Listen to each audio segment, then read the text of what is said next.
I was looking at Intel as this like huge, industry giant. How many was the headcount globally in the business back then, approximately? It was probably just over 100,000. And I walked in and it was, we're starting up a new group. So it's kind of like a startup inside of a big company.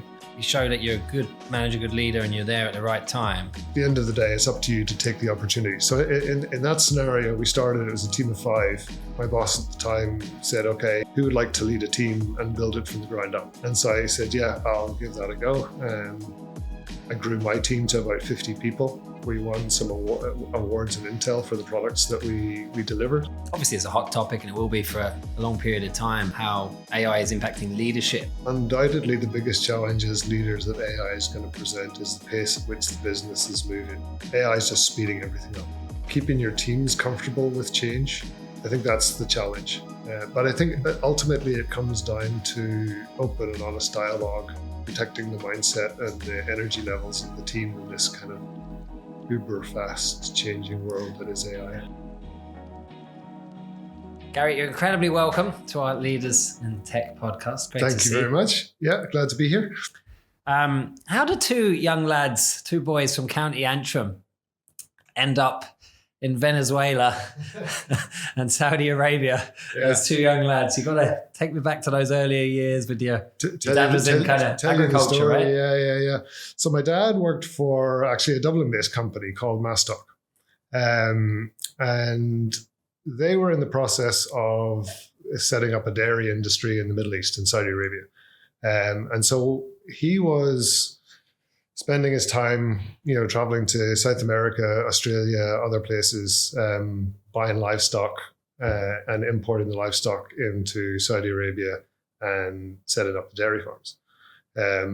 So, I was born in Antrim. I got to about 4 years old. And because Dad was spending so much time in South America, we moved as a family to Venezuela. And I spent a year in Maracaibo and Caracas in Venezuela, living out of hotels for the whole year. The company was putting us up in hotels for the whole year. Graduated kindergarten in South America. And as kind of, my brother was 6 and I was 4, and, there's lots of, gnarly insects and ants and all that kind of cool stuff that kids like to play with. So it's like a big adventure for you guys. Yeah, it was like, it was just this great adventure. Saw some mega thunderstorms, like tropical storms, thunder and lightning that you would never see in Ireland. And I had a great year there.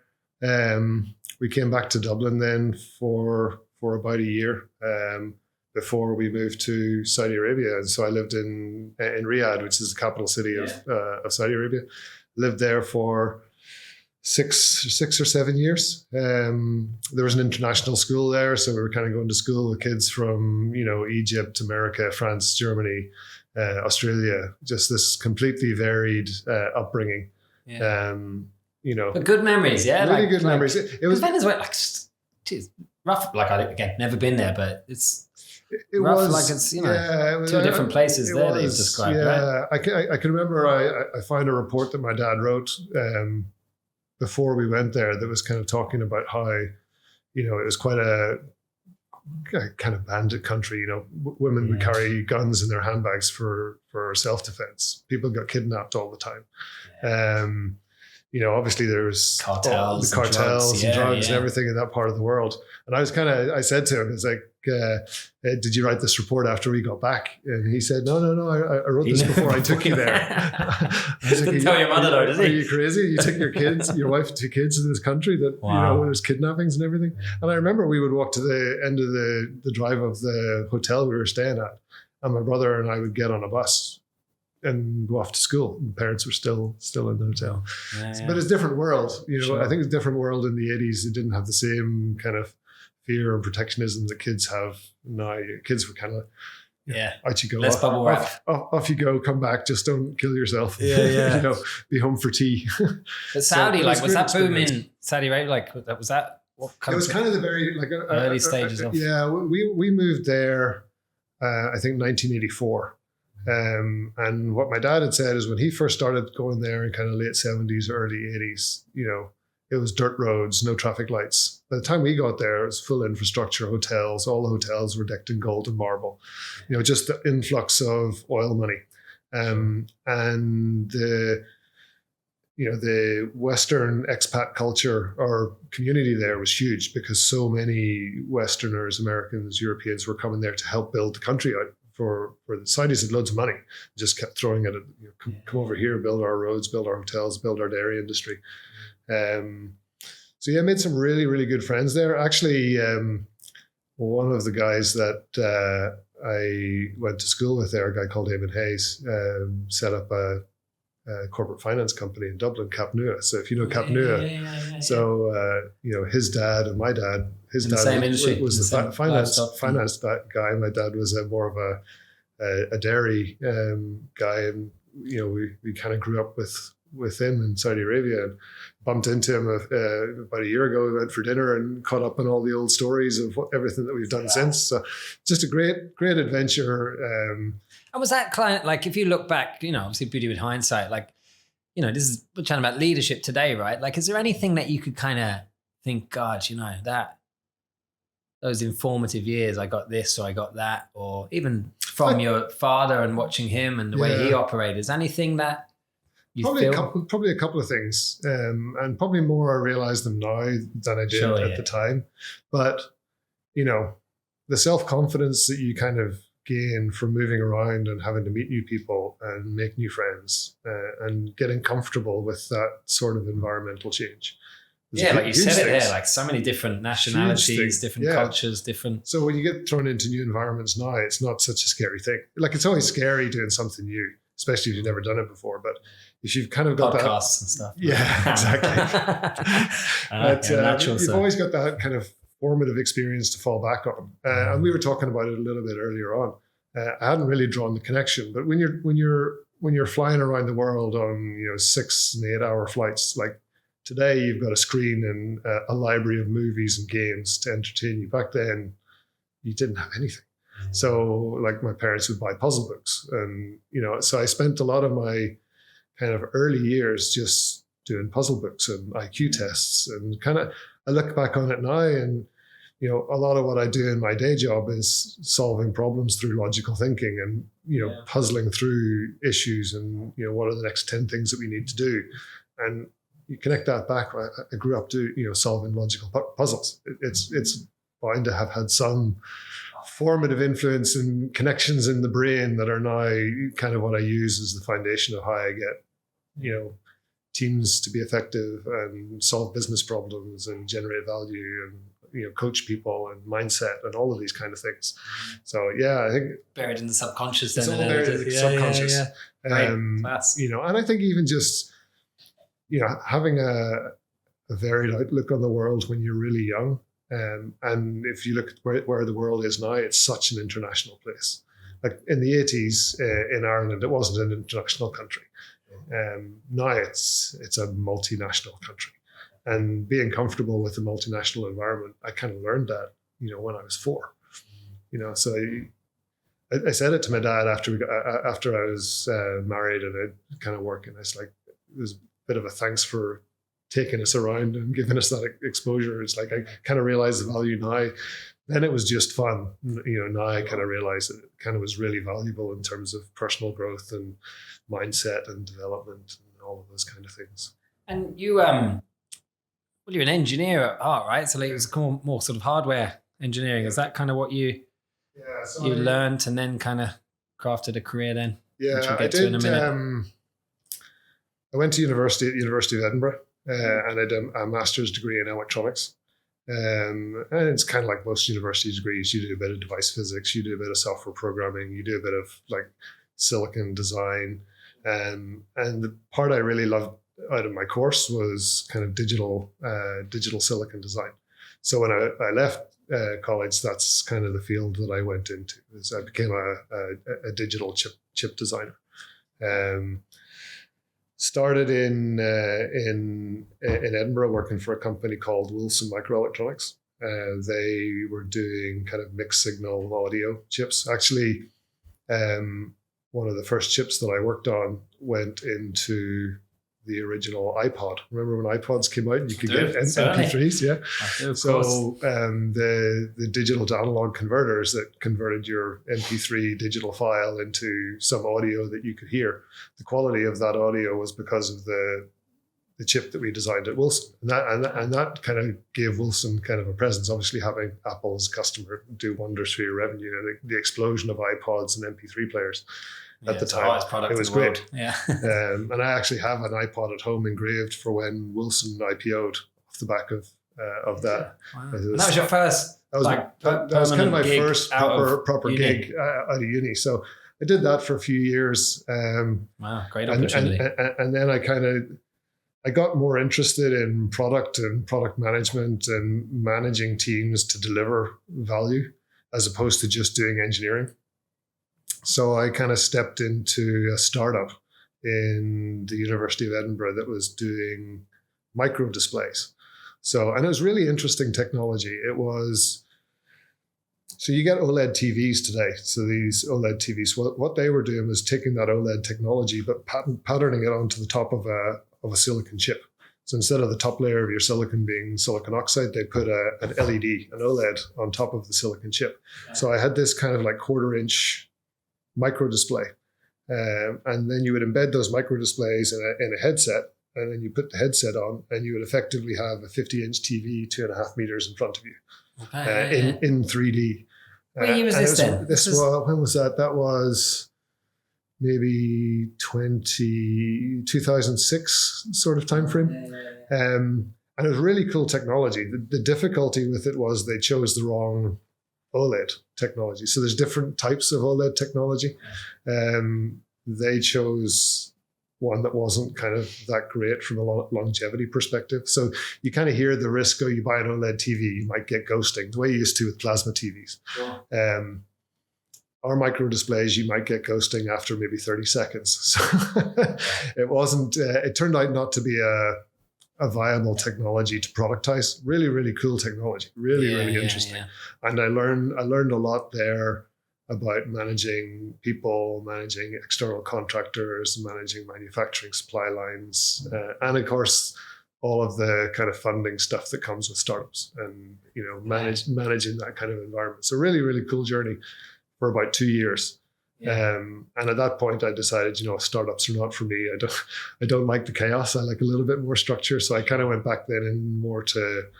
And that was 2008 then when you moved to Dublin, so I moved to Dublin in 2008. I worked for a company called Synopsys. They're a digital IP and EDA software team. I was again just back into digital electronics design for them. Did that for about 3 years, and was kind of at the point struggling a little bit to see career path and career growth. Because they do. It's kind of a fairly stable team.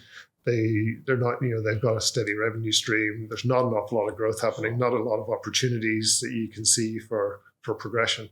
And somebody reached out to me and said, "Hey, Intel are hiring.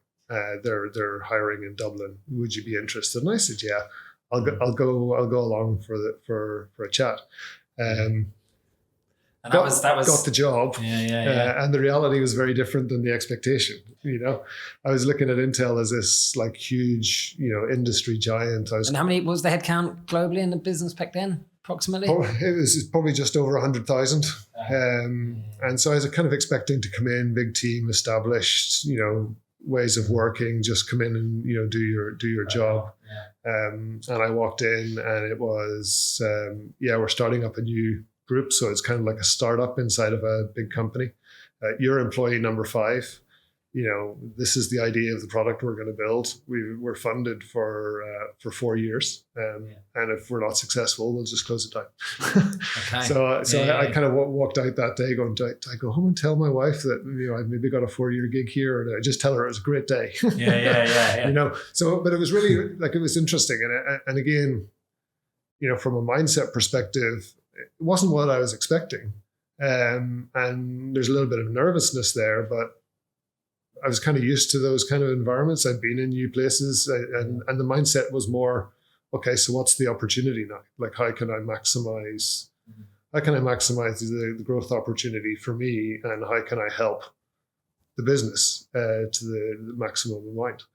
Now, Intel, right? For those that haven't, like, let's say my 11-year-old daughter was around this table, right? And we had to describe Intel to her, right? It's a beast of a business, right? And it's been around a good long time. It's stood the test of time. Like lots of great companies, they've ebbs and flows, right? But describe Intel to our listeners. Yeah, so Intel is a manufacturer of computer chips for laptops, desktops, and data center. Their primary business is CPUs. They have tertiary businesses for, industrial compute, networking, but their primary business is PCs and data center. So that's what I thought I was coming in to work on PCs and data center. But the reality was we were being brought in to start up a new business line that was looking at what was later called Internet of Things. So more edge devices, edge compute. Because the idea was, you can't do everything in the data center. If I can push compute and intelligence to the edge, you can get more value out of the kind of ecosystem, because you don't have to send everything to the cloud and then send everything back and suffer network latencies. If I can do the compute at the edge and get fast responses, I can get some value. And we had companies like ST and TI and Qualcomm and others that were very, very profitable in this arena. So Intel kind of thought, hey, can we take some of our, real expertise in CPUs, and can we scale it down and make something small, cheap, low power that can go work at the edge. And so we built a team of, I think it got to about 250 people in the end. I started with 5. We got to 250 people. But how does it work in there? Like you show that you're a good manager, good leader, and you're there at the right time, and you grow with that, and then they throw more responsibility at you. Is that kind of typical? Kind of. Blueprint? It's a great company for creating opportunities, but at the end of the day, it's up to you to take the opportunity. So in that scenario, we started, it was a team of 5. My boss at the time said, okay, there's 5 of us here. Who would like to lead a team and build it from the ground up? And I thought to myself, yeah, I've done some team management in the past. I'm kind of interested in doing it again. I fancy the challenge. I backed myself to be able to get it done. And so I said, yeah, I'll give that a go. I grew my team to about 50 people. We won some awards in Intel for the products that we delivered. We launched in 2013 a new product line for Intel. It was called Quark. So Intel, back in the day, you had Pentium processors, you had Atom processors, and for this new kind of edge device, we called it a Quark processor. So it was a brand new product line for Intel, the first new product line since Atom had come out maybe 10 or so years earlier. So big achievement for such a small group, and a group in Ireland. There's a lot of news articles in the Irish Times, etc., about it at the time. Really, really, really interesting. But ultimately, that's super competitive business. Edge compute margins are really, really tight, and ST and TI were the incumbent and very, very good at what they did. So ultimately, after a few years, you looked at it and it's like, this doesn't make business sense to continue investing. So there were some kind of changes. We pivoted more to wearable devices, because wearable devices were coming at the time. Our team were really, really good at doing, ultra low power silicon design. And so wearables, you need ultra low power because it's kind of sipping milliwatts, and you've got a small battery and you want it to last all day and these kind of things. So on that point, right? So this is something, because we touched on this. I want to chat about getting punched in the face, right? Yeah, so when you get right, but when you get that level of responsibility and you put your hand up, you owned it, cracked on, and they gave you more opportunity, scale it, right? But obviously unforeseen, uncontrollable stuff that you can't control with other threats and other things in the market. They then went from big mandate, but right, I now need you to do this. Do something different. Yeah. I need you to do something different, but it's going to mean this. It's going to mean You're a going to be an change. individual contributor back to designing, that kind of stuff. And this does happen, particularly in big businesses, right? We do see this.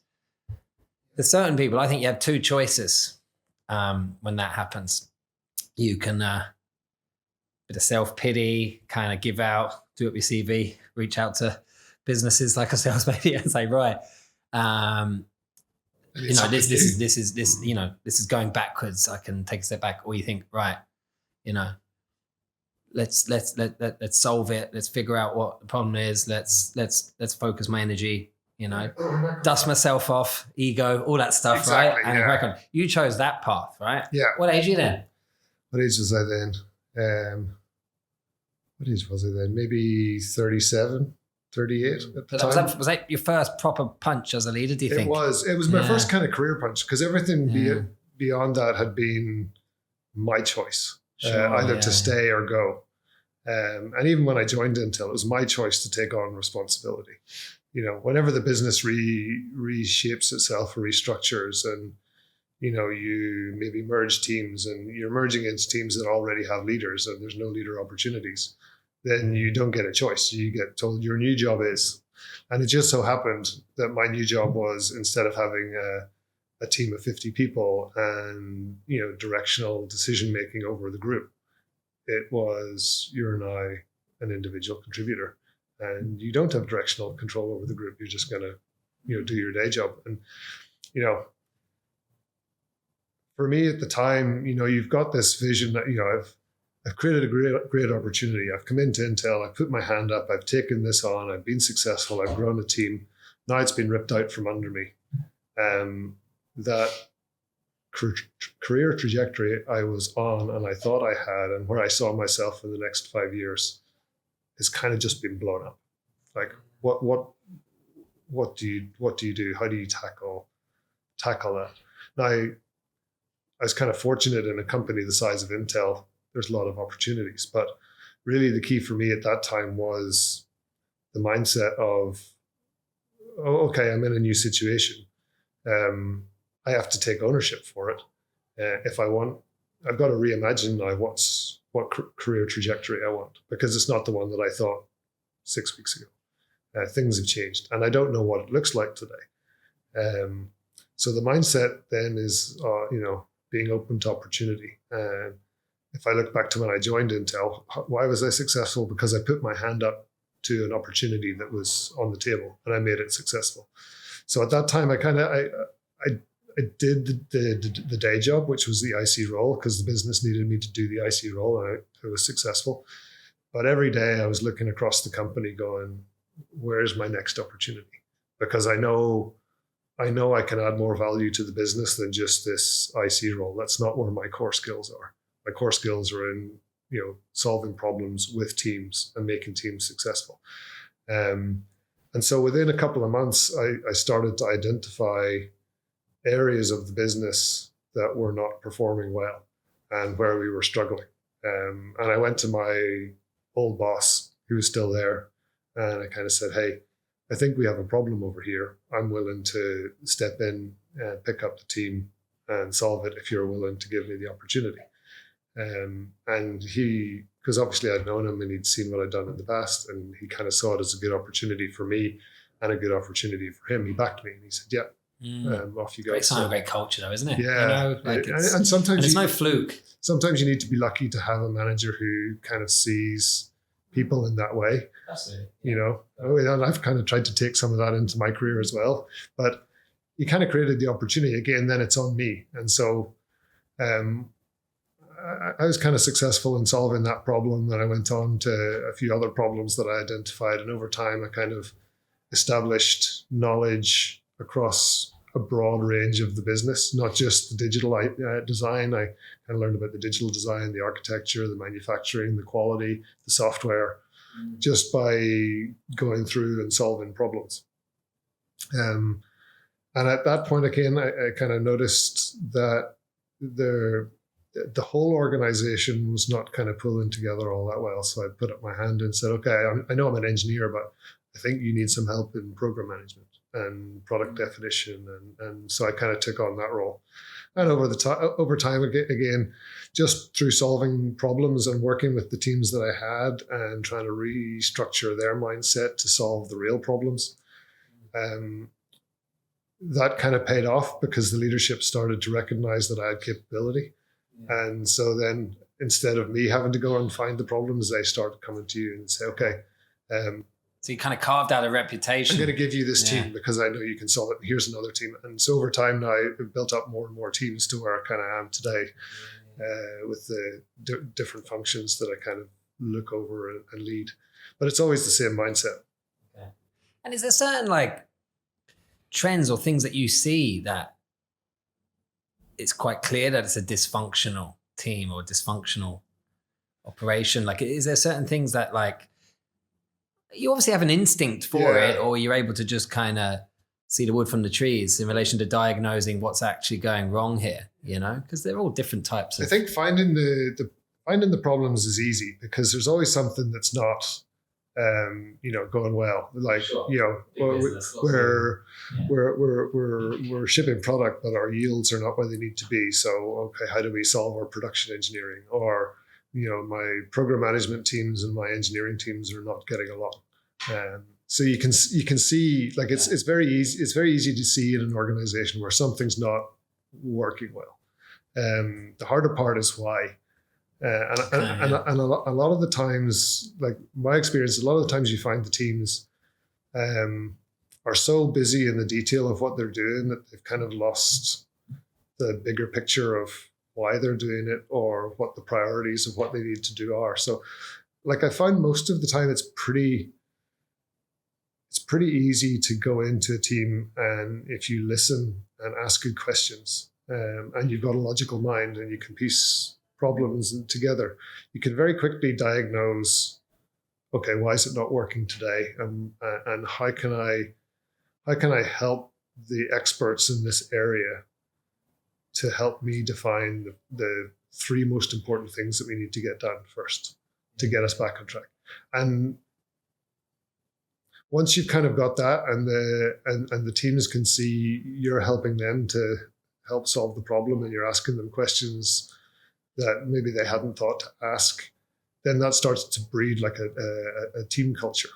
It's a little bit like if you're a sports team and you've got a particularly hard game at the weekend and you all pull together and you talk about the strategy, you talk about how you're going to go win that game.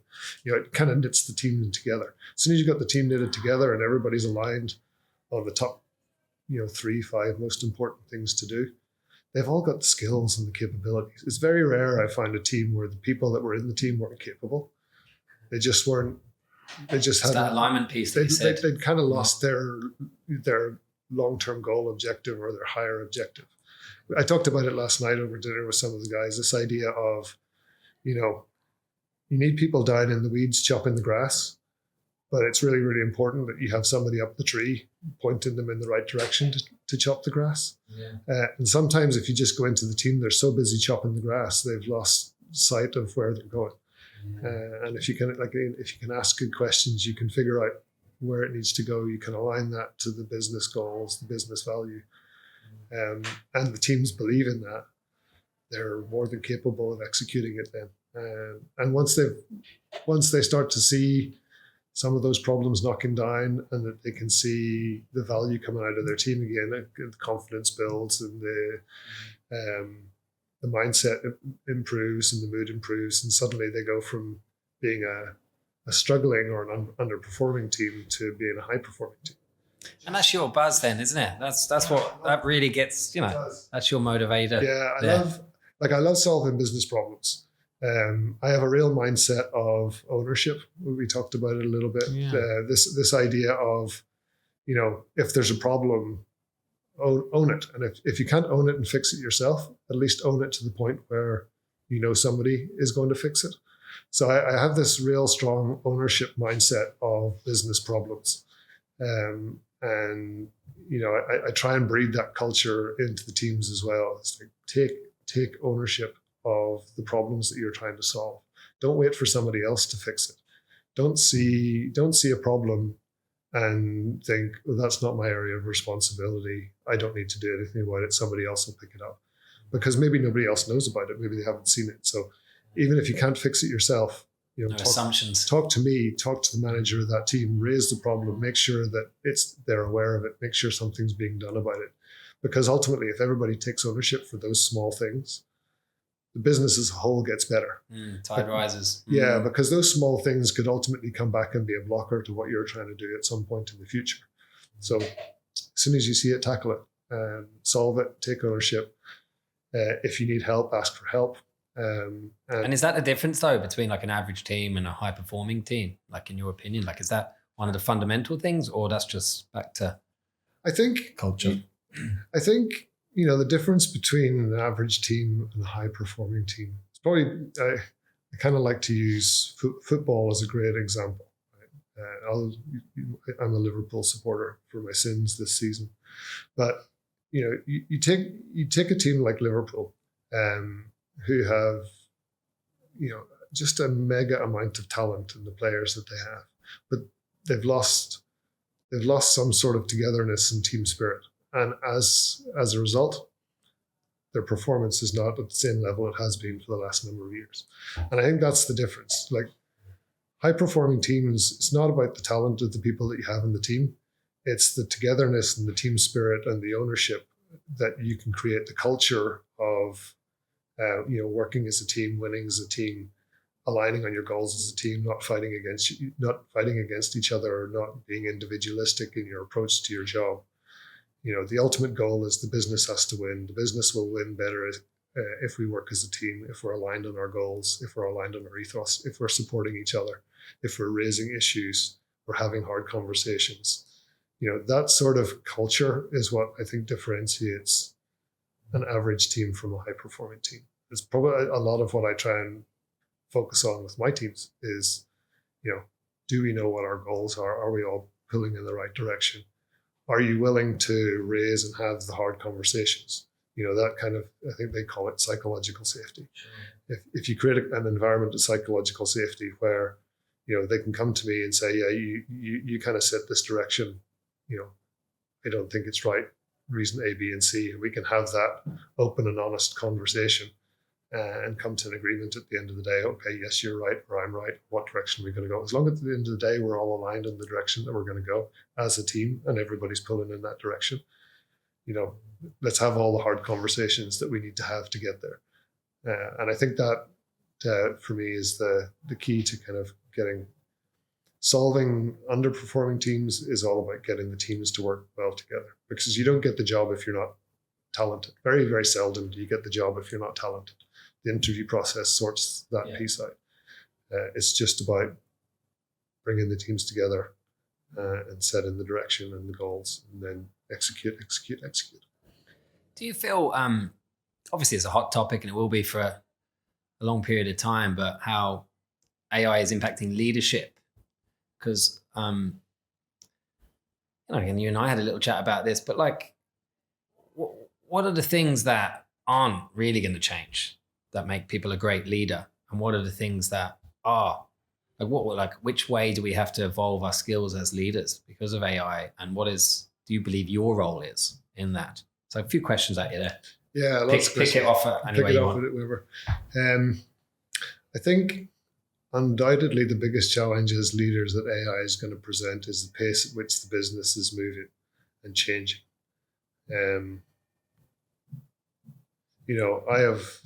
I have weeks at the minute when, you feel you're on top of everything. And then you get to the end of the next week and you feel like the world has changed. There's 100 new problems and you're not on top of any of them. And it's just because the pace at which the AI environment is moving, the tooling is moving, the methodology of software development is shifting. The pace of feature development is shifting. AI is just speeding everything up.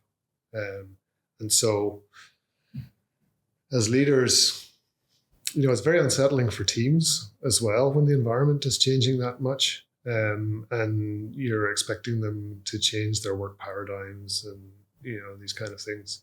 So keeping your teams comfortable with change, whilst at the same time you being comfortable with change, I think that's the challenge. But I think that ultimately it comes down to open and honest dialogue, focusing on the right problems, aligning on the right problems. And if those problems change, just being comfortable that, we've aligned this week, here's our top 3 problems. Next week, those may change.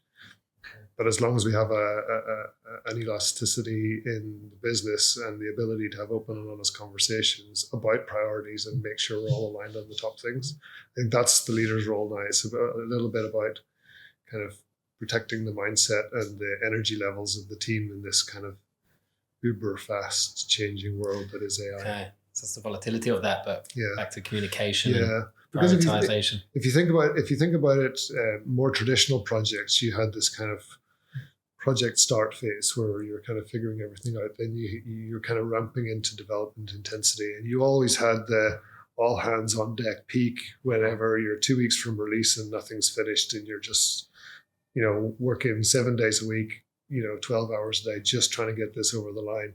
But you knew once you were through that, it would calm down. You might get a month or 2 of more steady pace work, and then it would ramp up again on the next project. I think with AI, the pace of it, you're at that intensity level higher, and I think the risk of mental burnout, physical burnout is higher because things are just moving so much quicker. So I think there's certainly a duty on the leaders to kind of keep an eye on people's energy levels and try and structure the work and the teams and the priorities to make sure that people are not 24/7 at intensity levels that are not sustainable. So it's the wellness around that. Yeah, really. It's the wellness around intervention. It as well. You can liken it a little bit to football. The footballers now, they're playing matches, twice, 3 times a week, every 2-3 days. Yeah. They don't get a summer premiership. They don't get a summer break anymore, and the managers are all complaining about physical endurance and injuries because they're at that point now. The money in the game that the intensity level is high for so long, and I think with software development now, especially with AI and some of the AI tools that are coming in, and the expectation that I can develop faster using Claude code and the Anthropic toolset than having to wait for weeks for people to code stuff. The expectation is I can just do more with less. So that intensity level on the engineering teams is higher, and I think really it's going to be that kind of that pressure. Is it? It's certainly I don't think I've fully figured it out yet because it's moving so quickly. Okay. But it's more about just trying to care for your teams, and because you can see when people's stress levels are getting on top of them because their responses are shorter. They're maybe a little bit more frustrated. So you gotta figure out when the right time to take somebody out of the game for a little while, take the intensity level down, find them another activity for a few weeks that they can maybe operate at 70% instead of 100%. Yeah. Top them back up a little bit. Yeah, it's like a substitution, right? Yeah. No, I get it. So you got to mind the energy levels because, certainly in our area of business, the number of new AI models that are coming out that you've got to enable and get performant is just never ending. Every week there's a new one. And your customer base needs them enabled. They need to be able to use them, and so you don't get break because it's always coming. And I think that's the challenge for leaders now: is how do you manage that just constant level of pressure and expectation that AI is now driving faster development. How do you coach people around systems thinking? Because we spoke about even people coming out of, say, college and how kind of the education sector's evolved, and they're very well engaged. I chatted to someone from National College of Ireland yesterday, actually, at an event. They're very proactive in trying to engage with industry in relation to skills, but everyone's calling it. They're just saying, well, look, we know that the module that we're teaching, the pace at which things are changing, we know that's probably not going to be fit for purpose in the future. Yeah. But the systems thinking, the curiosity, the ability to adapt, that speed of change, and that skill set. What is your thoughts and opinions? And you and I spoke about systems thinking. So what actually is that in your world? So like the way I look at it is, traditional computer science degrees, people are learning how to code and they're learning how to develop algorithms. And traditionally you would come out of college as a software engineer and you go into a business and, your manager would say, here's a new feature. And you would go and figure out the algorithm and you'd code it up and you'd test it. And that was your kind of job. Where AI is going is not too distant future. There's going to be very little, code written by hand. In the way that when compilers came out, people didn't code assembly really unless they really had to. Everybody moved to a higher level of abstraction. And I think now as the maturity of the AI coding models is getting better and the quality of the code that's coming out of them is getting better, engineers need to move to the next level of abstraction. Because the AI coding models now are a tool that they can use. No longer do you have to figure out the algorithm and code it. The tools will do that for you. But you still need to think about the system. And I'm actually quite excited about it because it's going to force engineers to think about the higher level problem as opposed to just in the weeds of the algorithm that they're trying to develop. So they're getting closer to the business problem that they're trying to solve. And the skill there is going to be, okay, I have a real world business problem. What is the system of things that needs to happen to solve that business problem? And how do I define the specification for each element of that system so that I can give it to a coding agent to go and build? So that more logical, how do I solve a problem with systems thinking, I think is going to become a more valuable skill going forward, because I think software engineers are going to be engineering systems and the tools will be doing the coding for them. So advice then to someone, going into computer science. Puzzle books. Puzzle books, yeah.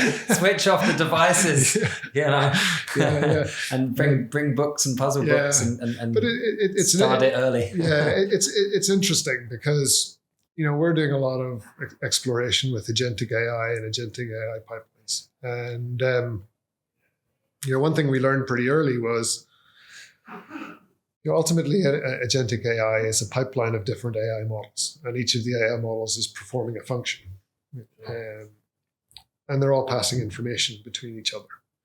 One of the things we learned pretty early was if you're not very specific about the information that the models pass between each other, the models will start hallucinating and you'll get all sorts of random information out. And if you ask it the same question, you'll get two different answers, because as it goes through this chain of models and the unstructured information passing between the models starts to go off into the weeds.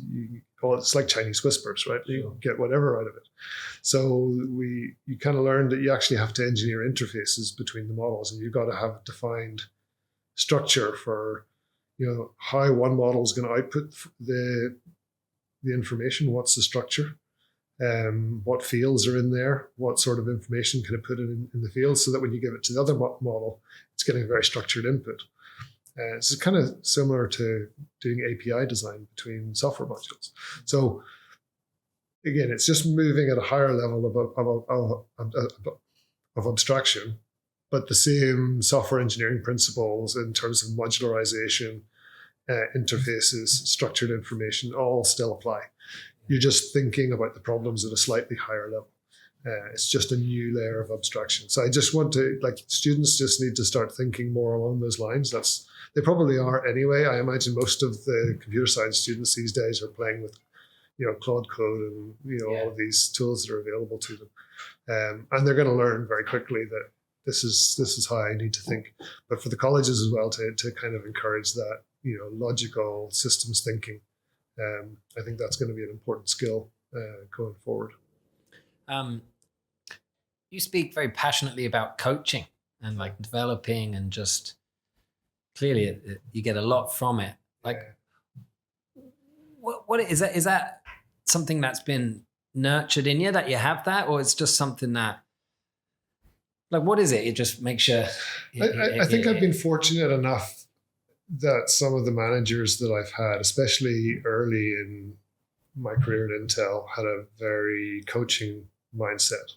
in terms of how they handled my career. And, as we were kind of growing the team back in early 2011, there's a bunch of, I put my hand up to take on a leadership role. But I didn't really have a lot of experience. So kind of Intel put some leadership coaching around us. I got the opportunity to work with an executive coach for a few months and really started to see the benefit of, that kind of coaching approach. So it's not, here's a task, here's the ABC of what you need to do. The approach was, here's a task, tell me what you think. And just to start asking questions and to coach the thinking process and to help the individual solve the problems themselves. So you're kind of just nudging and, guiding and trying to keep them on the straight and narrow, but ultimately getting them to come up with helping them to solve it themselves. Yeah. And so hard. It is. Do you know what I mean? When it is. You need a certain level of patience, right? Yeah. And I struggle with that sometimes because sometimes just you want to get something done, just do it this way. Yeah, but sometimes when you see the coaching, when you see it happen or when it happens to you and you see the value of it, then it kind of clicks and you're like, okay, I get that. And so I do a lot of it now, even outside of my teams at Intel. So I have kind of people that I mentor in other groups and other teams who kind of I've come across through the business, and they've kind of reached out and say, hey, I kind of like the way that you work. Would you mind kind of coaching, mentoring? And we would meet once a month and talk through their problems, and I'd help them in it. And I think also as Intel kind of has restructured itself over the last couple of years, there's a lot of people whose day jobs have changed. And I've done a lot of coaching recently on that kind of, okay, your career trajectory that you thought you were on is not there anymore. Let me help you through that. Let me talk to you about what way to approach it. Let me try and help you with opportunities and how to tackle those opportunities. And I find a lot of people value that kind of thing because they've gone through some sort of career disruption. They feel a little bit lost. They don't know where to go. And they could easily, like you said, okay, CV time, where am I going? Yeah. Whereas if you spend a bit of time talking to them and they start to realize they can still add value to the business, it's maybe not where they thought they were going to add value to the business, but they've got a bunch of transferable skills.